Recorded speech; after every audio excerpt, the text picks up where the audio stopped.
पाकव्याप्त काश्मीरात हमासची एंट्री, जैश ए मोहम्मद आणि लष्कर ए तोयबाशी हात मिळवणी, पहलगाम हल्ला हमासच्या हल्ल्याशी मिळता जुळता।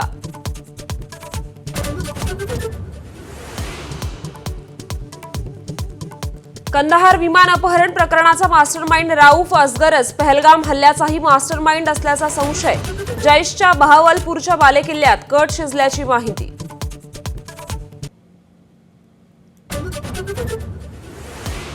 पाकव्याप्त काश्मीरमध्ये मदरशांच्या नावाखाली दहशतवादी ट्रेनिंग सुरू असल्याचं उघड, एबीपी नेटवर्कच्या हाती धक्कादायक व्हिडिओ, पाकिस्तानी लष्करच AK-47 रायफली चालवण्याचं प्रशिक्षण देत असल्याचं उघड।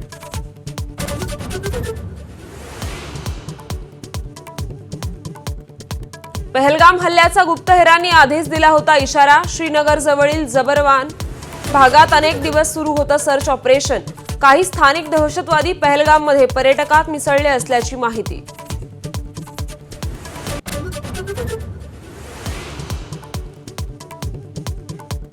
कारगिल द्रास वगळता LOCच्या सर्वच भागात पाकिस्तानचा गोळीबार, कुपवाडा, बारामुल्ला, पूंछ, राजौरी, नौशेरा, सुंदरबनी, अखनूर सेक्टरमध्ये रात्रभर गोळीबार, भारताचंही प्रत्युत्तर।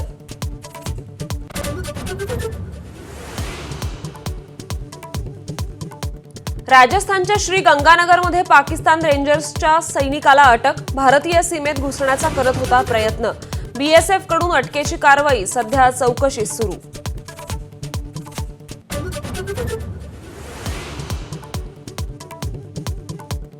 पाकिस्तानी संसदेचं उद्यापासून विशेष अधिवेशन, भारतीय आक्रमणाची पाकिस्तानला वाटते भीती, विशेष अधिवेशनात पाकिस्तानी सत्ताधीश काय बडबड करणार याची उत्सुकता।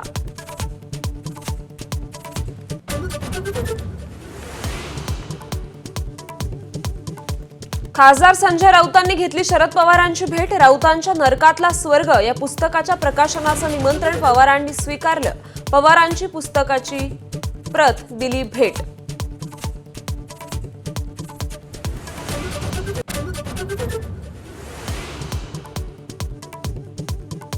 शिर्डीच्या साई मंदिर संस्थानला बॉम्बने उडवून देण्याची धमकी मिळाल्यानंतर सुरक्षा यंत्रणा अलर्ट मोडवर, आज रविवार असल्यानं भाविकांची गर्दी होण्याची शक्यता, मंदिर परिसरात चोख पोलीस बंदोबस्त।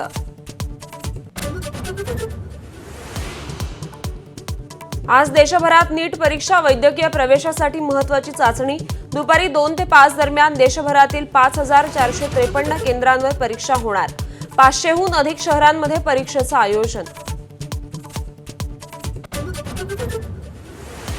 राज्यात उद्या CETची फेरपरीक्षा, PCM ग्रुपच्या परीक्षा प्रक्रियेत गणित विषयात तांत्रिक अडचणी उद्भवल्यानं फेरपरीक्षा, 27,837 विद्यार्थी देणार परीक्षा। गोकुळचं दूध उद्यापासून 2 रुपयांनी महागणार, मुंबई पुण्यात म्हशीचं दूध 74 तर उर्वरित महाराष्ट्रात 68 रुपये लिटर, गाईच्या दुधातही 2 रुपयांची वाढ। संरक्षित श्रेणीतील वन्य प्राण्यांचं मांस खाल्ल्याचा अभिनेत्री छाया कदमवर आरोप, वन विभागाकडून तपास सुरू।